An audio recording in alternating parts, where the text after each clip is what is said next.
The first example of giant covalent structures is diamond. Diamond is a form of pure carbon, so it's made up of pure carbon atoms.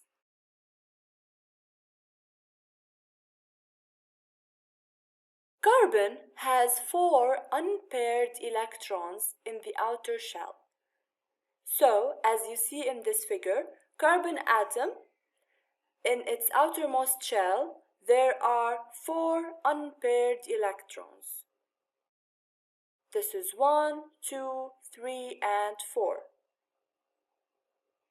And it uses these to form 4 covalent bonds.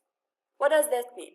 This means that each electron of these 4 valence electrons requires 1 more electron to become a pair of electrons, which is 2 electrons. So this requires 4 covalent bonds for all the unpaired electrons to be paired. This figure here shows you the structure of diamond. The gray spheres are the carbon atoms, and the links between them are covalent bonds. Remember that these bonds are strong bonds. Diamond has a tetrahedral arrangement. What does that mean? Well, tetrahedron is actually this triangular pyramid shape.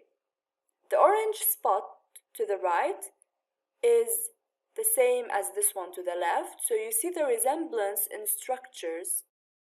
That's why diamond has a tetrahedral arrangement, so it's just like a tetrahedron.